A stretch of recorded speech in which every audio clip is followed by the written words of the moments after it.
selon les benchmarks SOTA, qui sont les benchmarks qui témoignent des meilleures intelligences artificielles dans le monde. Grok 4 est maintenant la meilleure intelligence artificielle au monde, meilleure que le modèle O3 de OpenAI.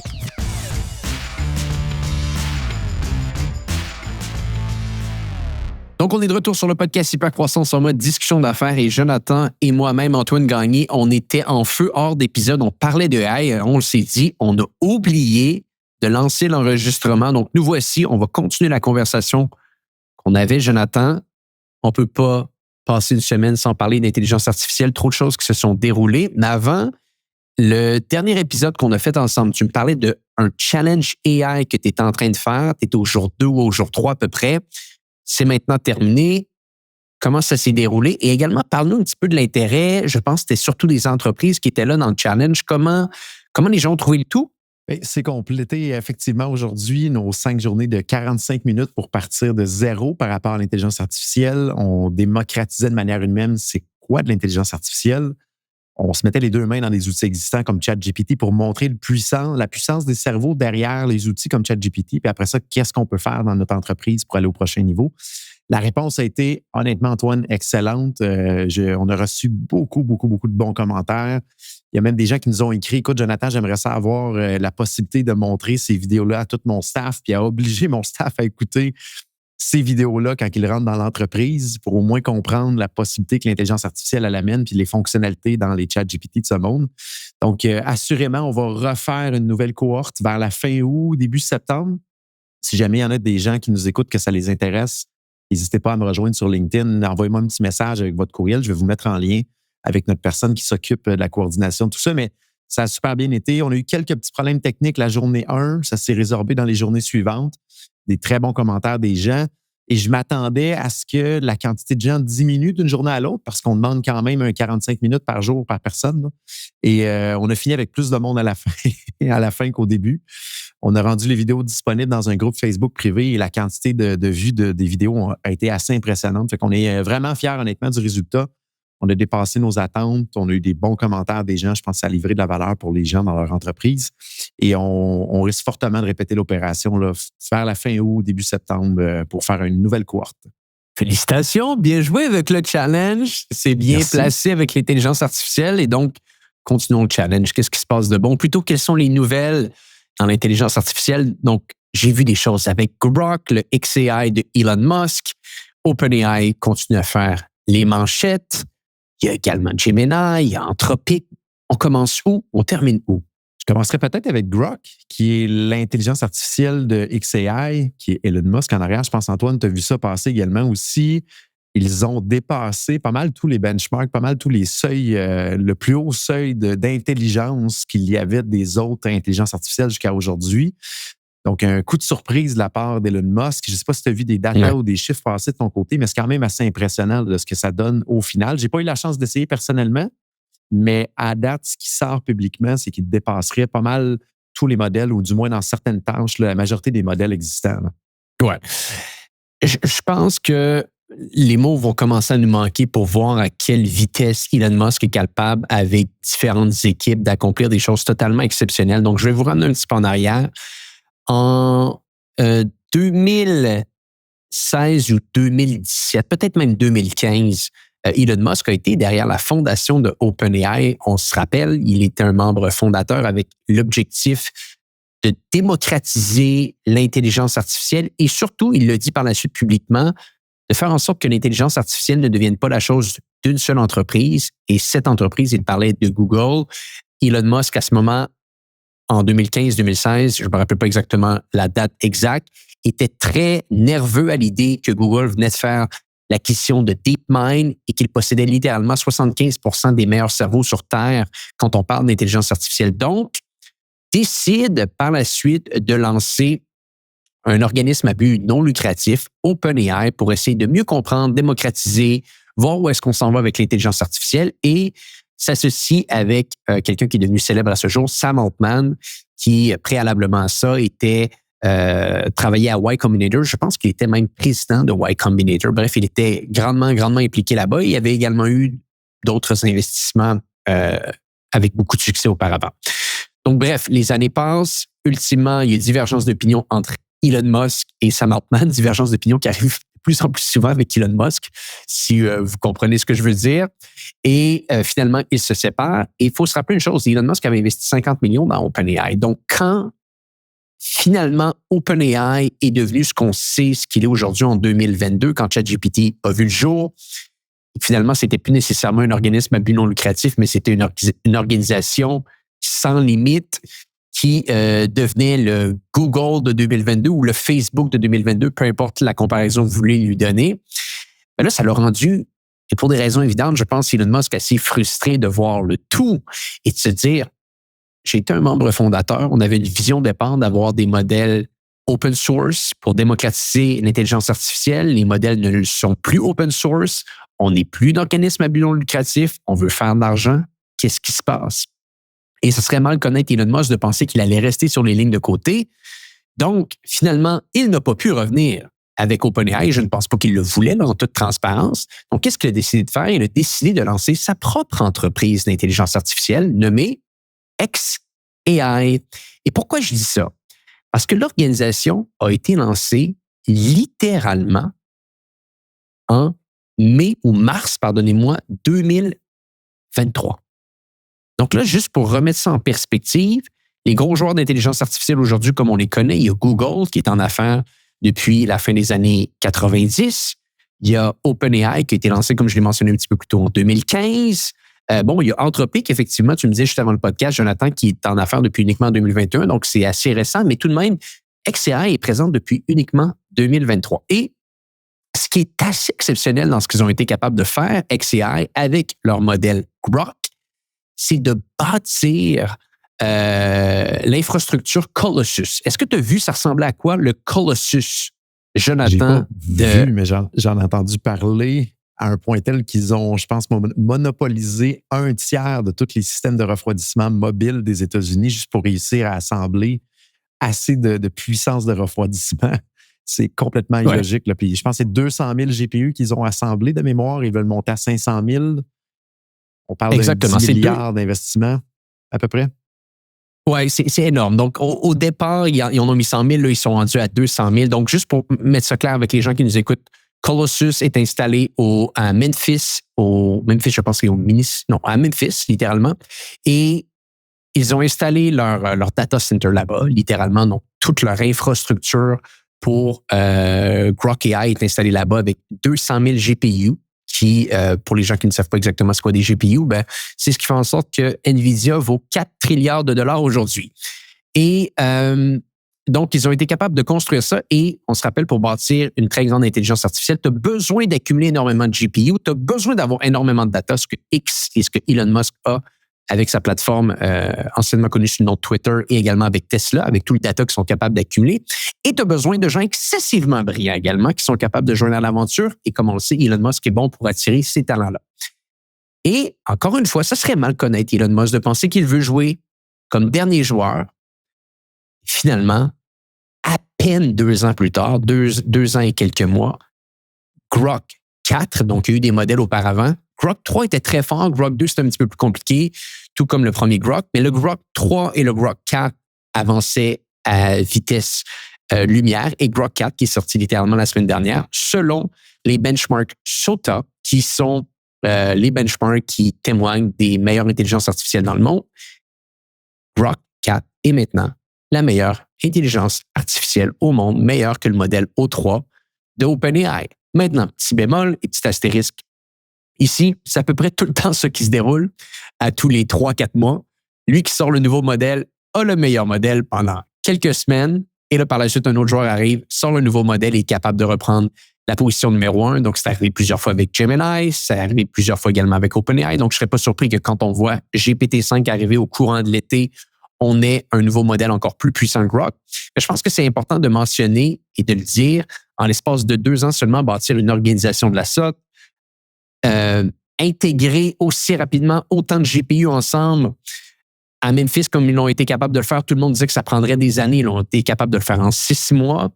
Moi, je trouve ça assez exceptionnel. Comme toi, je n'utilise pas vraiment Grok. Je suis beaucoup plus sur les autres types de modèles, mais ça m'a porté envie d'aller tester le tout. Il y a 2 modèles en ce moment qui ont été capables de sortir. Je crois qu'il y en a un encore qui est gratuit, mais il y en a un à 30 $ par mois. Il y en a un qui est un petit peu plus dispendieux, qui te permet de construire des agents. Je pense qu'il est à 300 $ par mois.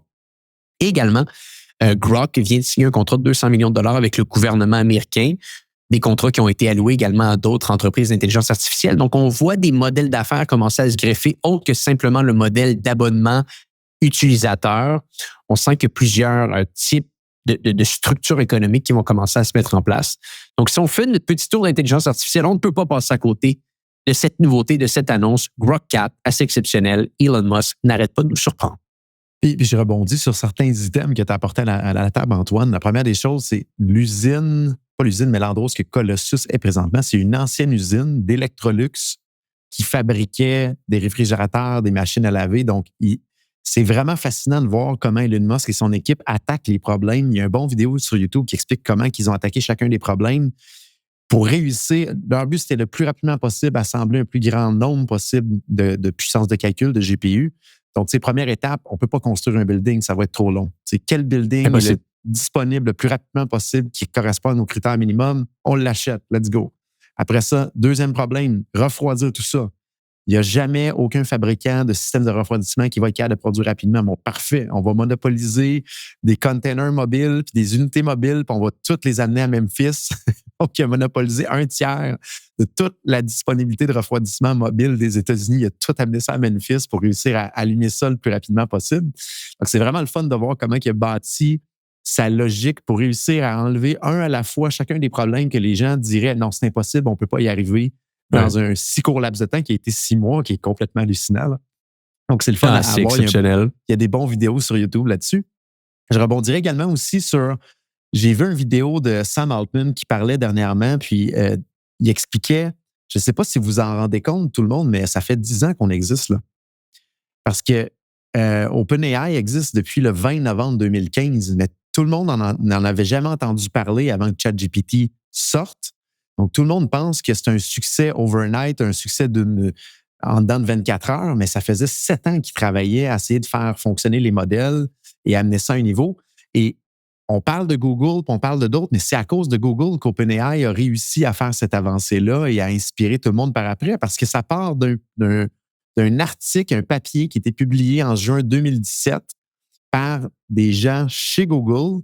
Et le titre était « Attention is all you need » et ce qui a amené vraiment l'idée de l'architecture des transformers, qui est la base de GPT, là, General Transformer Pre-trained. Donc, General Pre-trained Transformer. Donc, c'est Google qui a donné la clé à OpenAI pour réussir à sortir une technologie que maintenant, tout le monde est dans une course complètement hallucinante de qui va sortir le plus de puissance. Et je me répète de ce que j'ai déjà dit dans un autre épisode de podcast sur Hypercroissance. On ne comprend toujours pas comment ça fonctionne, comme le cerveau humain. Donc, on sait que quand on lui donne une instruction, probablement ça va être quoi le résultat, mais comment ça fonctionne à l'intérieur de ce réseau de neurones-là numériques, on n'est pas capable d'expliquer étape par étape comment ça finit par fonctionner, pourquoi parfois il va tenter de manipuler, il va mentir, il va halluciner. Ouais. Donc, encore là, on n'a toujours pas réglé ce fameux problème-là d'interprétabilité. Et il y a un point que... Juste pour enchérir là-dessus concernant l'évolution de OpenAI, si on analyse bien au final ce qui s'est déroulé, c'est que ils ont été capables de bâtir les premiers large language models, ou du moins de les commercialiser, mais tout le monde était prêt également. Tout le monde avait à peu près la même chose de près à quelques mois qu'on était capable de lancer, ce qui pour moi distingue OpenAI dans tout ce qu'ils ont fait et qui ont révolutionné où est-ce qu'on est aujourd'hui, c'est l'interface. C'est de faire en sorte que finalement, ces produits-là, et on ne savait pas exactement comment ils allaient vivre, et là, finalement, ils vivent au moment où on se parle à l'intérieur d'un chat. Et si on regarde tous ces produits qui ont été lancés, les Grok, les Gemini, les Claude, les ChatGPT, personne ne s'est cassé la tête. Ils ont compris une chose, c'est un chat, on travaille avec ça pour le moment. Et ça, je pense que c'est ça vraiment qu'on peut leur donner, c'est de se dire, ils ont trouvé la méthode la plus simple pour mettre ça en place. Et je ne sais pas si tu regardes un petit peu les statistiques reliées au taux de clics après des recherches sur Google, parce que très souvent, les gens disent « Google est mort, c'est excessivement dangereux pour leur volume de recherche ». c'est pas tant le volume de recherche en ce moment qui est en danger parce que les gens continuent à faire des recherches sur Google et Google, soyons clairs, reste un modèle excessivement puissant en intelligence artificielle. Bien entendu, ils n'auront jamais le monopole en intelligence artificielle qu'ils ont eu dans le domaine search, dans le domaine de recherche, mais ils vont rester un joueur important, un top 2, un top 3, peut-être même un top 1. Mais le gros impact en ce moment qui se met en place, et ça fait énormément de sens et c'est donc fascinant de l'analyser, c'est que les recherches, maintenant, se font sans le clic. Donc, au final, qu'est-ce qui se déroule avec les entreprises? Des pertes de trafic. Parce que la réponse qui, habituellement, tu allais avoir après une recherche qui allait t'amener sur un site Internet, mais Jonathan, tu le vois, je le vois, tout le monde le voit, on est capable de l'avoir maintenant simplement dans une barre de chat et on a la réponse. Donc, qui perd un petit peu dans toutes ces entreprises-là? Et bien entendu, c'est les organisations qui avaient besoin de ce trafic organique pour générer des prospects, des ventes, etc., qui peut-être bâtissaient des articles de blog pour amener du trafic sur leur site web qui pourrait par la suite se transformer en prospects.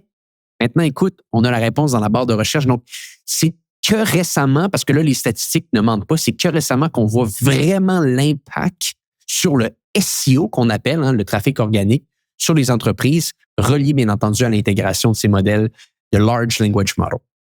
Je pense qu'il faut réaliser quelque chose qu'on n'a pas nécessairement creusé ou qu'on ne réfléchit pas parce qu'on le prend par défaut, mais Google, dans les 20 dernières années, avait un accord implicite avec tout le monde qui produisait du contenu que Google allait aspirer l'ensemble du contenu. En échange, on va vous renvoyer des visiteurs sur votre site. Donc, tout le monde était d'accord que le contenu soit aspiré par Google parce que Google retournait les visiteurs sur le site au bout de la ligne. Et là, quand on arrive avec l'intelligence artificielle, que ce soit l'intelligence de Google ou OpenAI, ils aspirent le contenu sans retourner la balle de l'autre côté. Non, exactement. C'est très rare, hein? Je suis convaincu pour toi. Moi, ça m'arrive des fois après une recherche avec l'intelligence artificielle d'aller sur le site Internet juste pour vraiment contre-vérifier la source, l'information. Ça m'arrive, mais ça ne m'arrive pas à tous les coups. Et ça m'arrive définitivement pas comme dans mes recherches préalables il y a 2, 3 ou 4 ans de cela.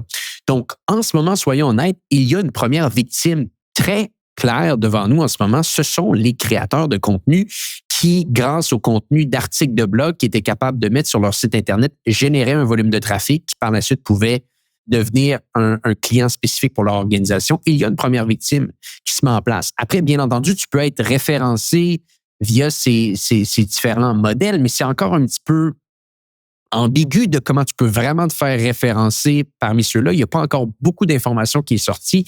Donc, il y a vraiment un changement qui est en train de se mettre en place ici et ça fait du sens. C'est des recherches qui se terminent sans un clic.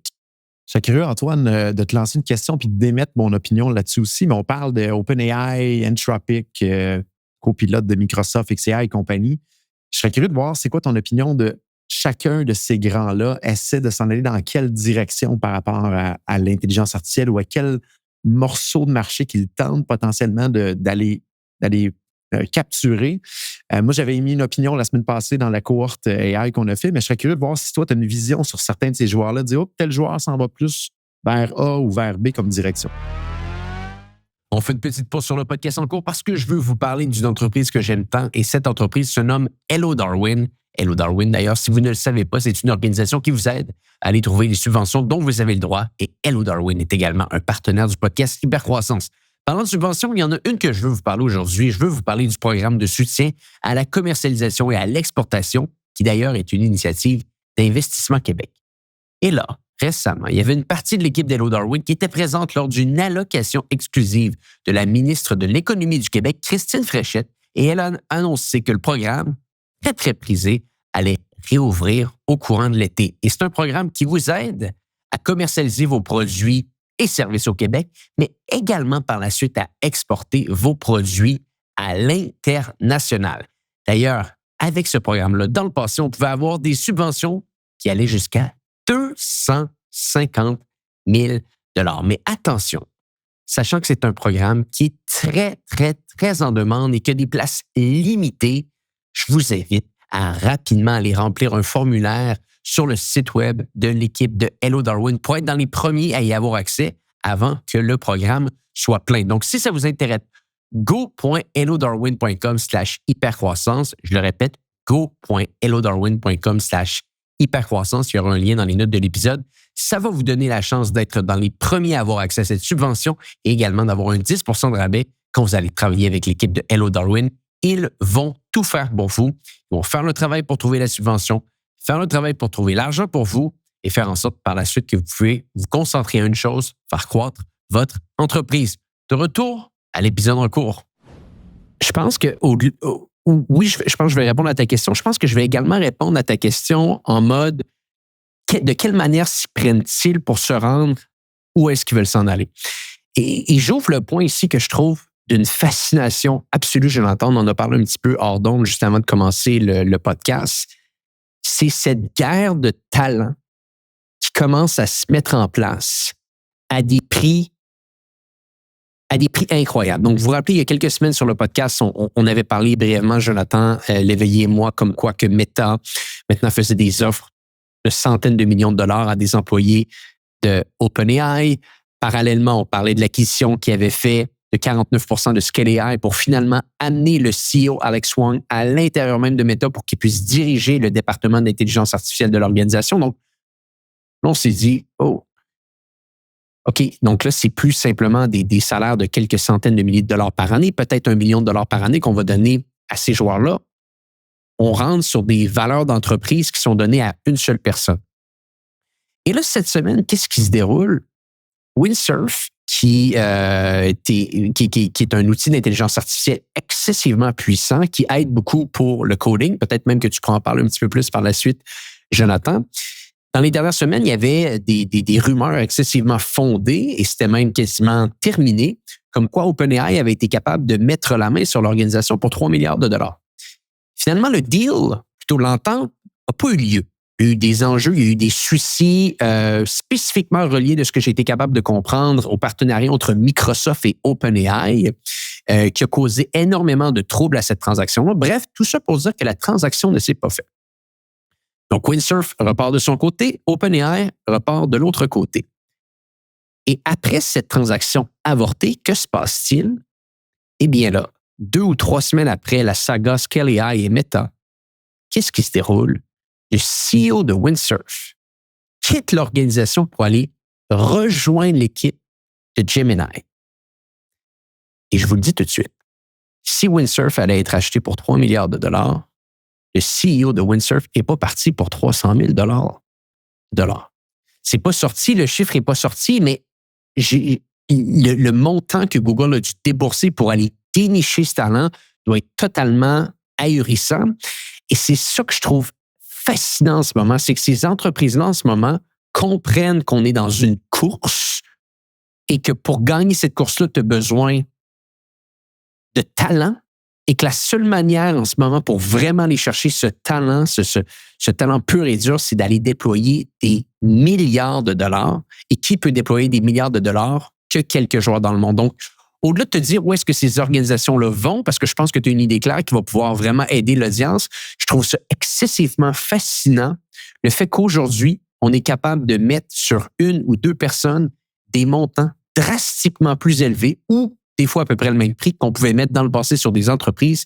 Le talent dans l'intelligence artificielle, c'est l'actif le plus important pour ces organisations-là qui, soyons honnêtes, plus souvent qu'autrement, sont capables d'imprimer de l'argent, ils ont les caisses pleines et ils sont capables de déployer le capital. Je pense que ça va être quand même temporaire, ces méga bonus-là à la signature, parce que, on parle du talent, mais la réalité en arrière du talent, c'est quoi? C'est la connaissance puis les contacts. Donc, quand ils vont chercher le CEO d'un Windsurf de ce monde, c'est parce qu'il va appeler toutes ces bonnes personnes dans son entreprise, ses bons contacts, fait qu'il vient avec un groupe de gens qui ont de l'expérience. La technologie, elle est tellement nouvelle puis ça va tellement vite que tout le monde essaie d'aller voir qu'est-ce qui se passe chez la compétition puis aller répliquer ce qui est fait. Puis on le voit, là, les modèles, tranquillement, ils sont toujours, on relance une petite marche au-dessus, mais tout le monde finit par, en dedans de quelques semaines, quelques mois, venir égaliser ou être un peu supérieur. Moi, je pense que ça va durer encore 6 à 18 mois, cette folie-là de pousser des bonus et de débaucher à un rythme fou. Et en tout cas, j'ai l'impression que Meta est vraiment un des plus grands disrupteurs présentement dans l'industrie avec les offres qu'ils font pour le Super Intelligence Lab. ça n'a complètement aucun sens, les montants qu'ils mettent sur la table, mais en même temps, ils peuvent se le permettre. Ils vont simplement mettre moins d'argent dans le metaverse, puis ils vont le mettre dans le Super Intelligence Lab et ils ont la capacité d'engloutir des milliards pratiquement chaque trimestre. Antoine, je pense que tu connais bien leurs chiffres et ça ne fera pas grand-chose au final, là. Et l'action répond bien. L'action répond bien. Puis je pense que c'est ça aussi qu'on est capable d'analyser. C'est que si tu t'en vas déployer un 5, 10, 15 milliards, peu importe le chiffre que tu veux, que tu mets sur la table, c'est pour dire, hein, peu importe le chiffre que tu mets sur la table, et que rapidement, ton organisation est capable de gagner 1%, 2% sur un mois, on vient de payer la transaction. En ce moment, l'indice boursier de Meta, la capitalisation boursière, plutôt, pardonnez-moi, est à 1,807 trilliards de dollars en croissance, une croissance assez intéressante depuis le début de l'année. Je n'ai pas de pourcentage exact, peut-être tu l'as en ce moment, Jonathan, mais l'action de Meta dans les magnifiques 7 est une de celles qui fonctionne le mieux depuis le début de l'année. Donc, 44%. Simplement avec 44% ils sont de croissance de... Ouais. 44% les capitalisations boursières. Donc, on fait juste les calculs vite fait. Ils ont été capables d'engloutir avec 44% à peu près une dizaine de Scale AI. Donc, et c'est ça qui se met en place. C'est que si les organisations sont capables de voir l'importance de l'intelligence artificielle, les investisseurs aussi. Quand Meta, en 2021, faisait ça et déployait ce capital-là pour le Metaverse, l'indice boursier allait de manière totalement inverse aux investissements qu'ils faisaient, c'est-à-dire qu'ils allaient continuellement à la baisse. En ce moment, quand Meta fait ces investissements-là, ces actions-là, ces paris, l'action va à la hausse. Donc, ils sont rapidement récompensés par Wall Street. Donc, ça leur donne envie de continuer à le faire. Et c'est quoi? Il y avait Reid Hoffman, j'écoutais un très bon entretien qu'il donnait cette semaine. Reid Hoffman, qui est fondateur de LinkedIn, qui est investisseur chez OpenAI, qui est investisseur dans plusieurs de ces grandes entreprises technologiques-là. Et il arrivait avec une pensée excessivement logique et qu'il mentionnait très simplement, ça fait du sens.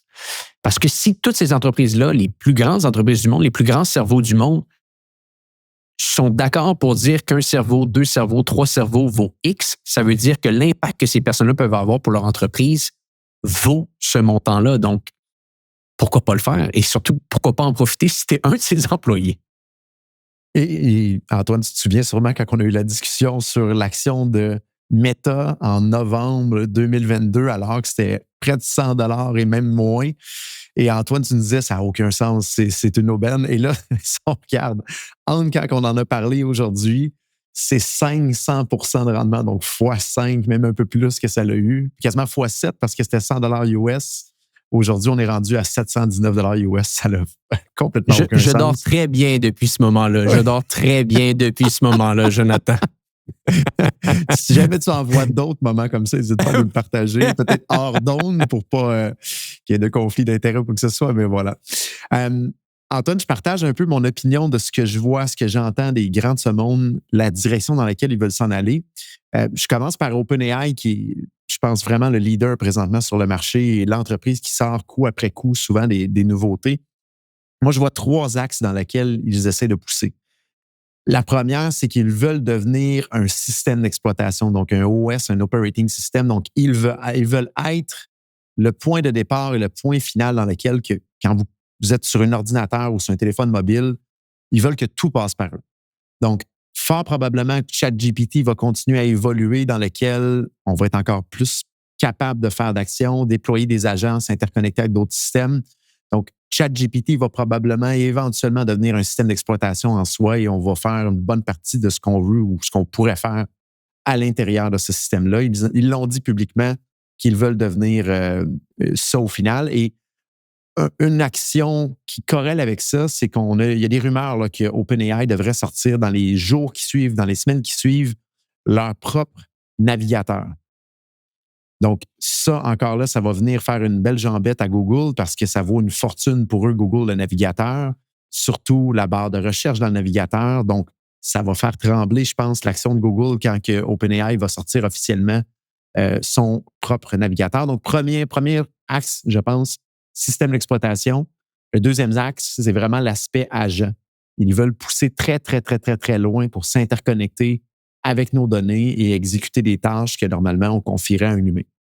Le dernier axe que je vois pour OpenAI, c'est l'aspect de périphérique physique. Ils veulent amener l'intelligence artificielle plus loin qu'à travers un écran d'ordinateur, à travers un iPad ou à travers un téléphone.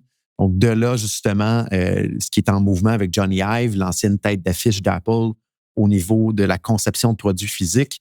Donc, fort à parier, dans les prochains mois, semaines, trimestres, il va y avoir une annonce d'OpenAI d'un appareil physique qu'on va pouvoir acheter qui va venir challenger comment on utilise l'intelligence artificielle. On espère que ce soit plus facile que de passer par notre téléphone ou notre écran d'ordinateur. Anthropic, de son côté, ils ont clairement dit qu'il ne veut pas être le meilleur au niveau des chatbots, mais il veut être le meilleur moteur sous le capot pour faire tourner des choses dans nos entreprises. Donc, c'est pour ça qu'ils poussent beaucoup dans les dernières semaines, derniers trimestres, à avoir un modèle qui est en avant des autres. Ils étaient sur beaucoup de choses en avant des autres. Ils étaient au-devant de beaucoup des autres. Au final, là, il y a XAI qui vient de faire un petit bond en avant. Mais Anthropic a comme été le leader en termes de moteur d'efficacité, pas nécessairement dans son chatbot, mais pour, par exemple, écrire des lignes de code. Donc, le modèle Claude était en avance sur pas mal tous les autres modèles. Donc, ils veulent vraiment être la force, le moteur sous le capot pour nos entreprises, pour automatiser des tâches. DeepSeek, de leur côté, ce que moi, je vois, j'entends, c'est vraiment la carte de l'open source. Donc, on soit capable de prendre leur modèle, de l'installer sur nos propres infrastructures et de l'utiliser à un plus faible coût et ne pas avoir à donner de redevance d'utilisation. Microsoft, de leur côté, je ne mâcherai pas mes mots. Et je trouve qu'ils font pitié, honnêtement, avec ils font Copilot. pitié. Ils font pitié, ça n'a aucun sens. Aucun sens. Ils se sont endormis et il y avait quand même une avance, pas nécessairement une avance, mais il y avait un outil intéressant si on remonte à peu près il y a 18 mois de cela. Et je ne sais pas si en se disant qu'il y avait 50% des parts de OpenAI, ils se sont dit on va les laisser jouer, on a un plan machiavélique derrière. Mais rappelle-toi, il y a 1 an de cela, quand Sam Altman se fait sortir de son conseil d'administration, toi et moi, on est en admiration devant Satya Nadella. On dit c'est le plus grand CEO de notre génération. Quel coup de génie qu'il vient de faire en amenant Sam Altman chez lui. Comme de fait, finalement, Sam Altman est retourné chez OpenAI. Mais à ce moment-là, on s'est dit, c'est terminé, Microsoft vient de gagner. Ils vont amener tous les gens chez OpenAI chez eux. Et là, on dirait, depuis ce moment-là, toi, t'es avec la suite Microsoft, il n'y a rien qui s'est déroulé ici, là. Non, puis c'est ça que je trouve très déplorable parce que quand je donne des conférences, j'anime des tables rondes ou même comme la cohorte, le challenge la semaine passée, tout le monde me dit hey, j'aimerais ça voir des exemples de ce qui se passe dans Copilot parce que c'est ce qu'on a, puis on paye des licences pour ça. Et la réalité, c'est qu'à date, Microsoft Copilot est bon pour faire des résumés de rencontres, chercher dans des courriels et des SharePoint, puis parfois écrire des brouillons de courriels, mais ça se limite à ça. Là. Et ça, OpenAI est capable de le faire depuis 2022, là, pratiquement sur la majorité des systèmes. Ils font pitié, puis ce qui est triste, c'est qu'ils ont tellement de disponibilité de déployer l'IA dans plein de nos logiciels qu'on utilise dans le day-to-day, mais ils n'y arrivent pas d'une manière qui est fluide. Ils sont obligés de faire rentrer les fonctionnalités dans un logiciel qu'on est déjà habitué d'utiliser d'une certaine manière, alors que les autres partent d'une page blanche et partent AI first. Donc, je pense que Microsoft a un grand avantage avec sa suite et son écosystème, mais en même temps, c'est un frein pour eux. Je fais souvent l'analogie que c'est une course de voiture et Microsoft c'est la mini fourgonnette avec plein de fonctionnalités, plein de systèmes. Et là, ils essaient de mettre un moteur de Ferrari dans une mini fourgonnette. Ça fait comme pas de sens, là. Et c'est un peu ça, Microsoft. Ils ont toujours essayé de pousser des fonctionnalités dans leur logiciel existant et de pas partir de l'inverse d'une page blanche. Fait que, présentement, je les trouve vraiment à la traîne. J'espère qu'ils vont sortir quelque chose d'impressionnant devant nous. Je ne comprends pas pourquoi ils ne l'ont pas déjà fait jusqu'à date. Et pour ceux qui nous écoutent, si vous avez des bons exemples de copilotes, là, écrivez-moi, s'il vous plaît, sur LinkedIn. J'ai tellement hâte de pouvoir en montrer. Jusqu'à date, malheureusement, résumé de rencontre, recherché dans des courriels et des SharePoint. OK, ça passe, ça fait la job. On sauve du temps, mais ça se termine là. Du côté de Meta, ensuite, la maison mère de Facebook, le mot d'ordre présentement, c'est on vole des talents partout, on étale les millions de dollars un peu partout pour vraiment pousser notre Super Intelligence Lab. Et là, c'est un aveu de faiblesse, hein? Soyons quand même honnêtes, c'est un aveu de faiblesse qui s'est déroulé ici. Absolument, et je trouve ça très brillant qu'ils le fassent aussi fort publiquement et qu'ils tentent d'attirer autant de talents en leur donnant carte blanche.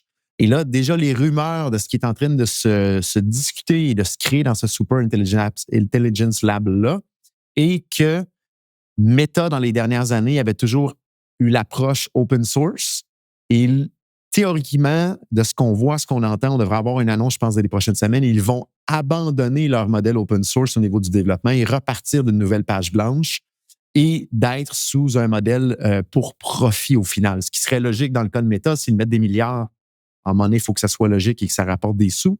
Donc, il va y avoir, je pense, vraiment un transfert très rapide au niveau de Meta qui sont pas dans les premiers de classe, mais ils vont repartir d'une page blanche et ils vont venir réussir à rejoindre les OpenAI et Anthropic de ce monde. Je pense que ça va être vraiment, vraiment intéressant à voir.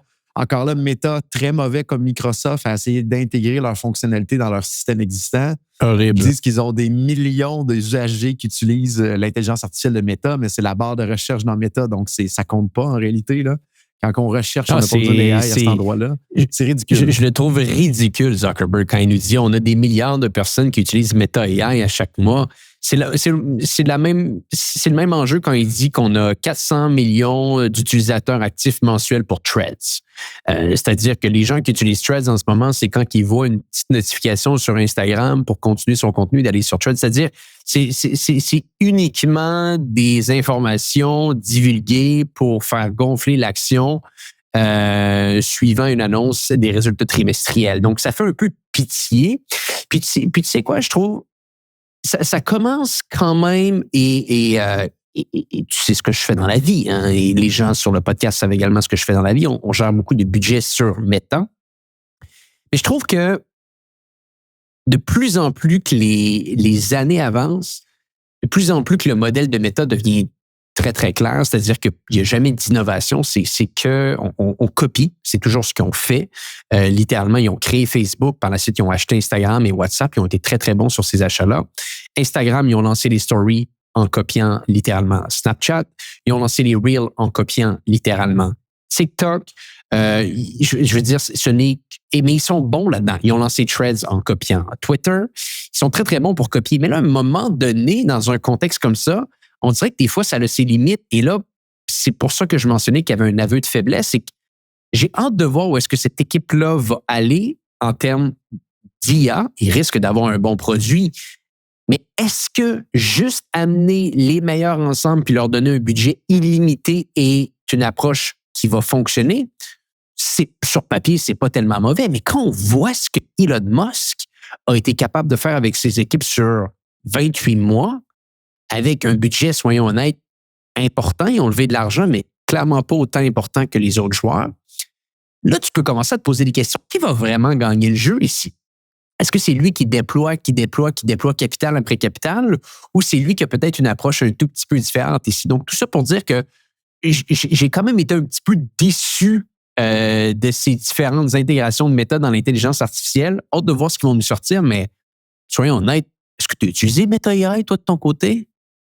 J'ai fait des recherches dans Facebook et là, probablement, j'ai compté comme un utilisateur de Meta AI, mais honnêtement, ça s'est arrêté là. Ouais, c'est ridicule. Ouais. Et à suivre dans, je pense, les prochaines semaines, parce que je suis à chaque journée la page de mise à jour d'OpenAI. Généralement, ils sont une machine à sortir pratiquement à chaque journée des nouveautés, des nouvelles fonctionnalités. Et là, présentement, quand on va sur leur site depuis le 25 juin, ils sont extrêmement silencieux. Donc, ils sont probablement en train de préparer, comme on disait, GPT-5 qui va sortir bientôt, le navigateur aussi.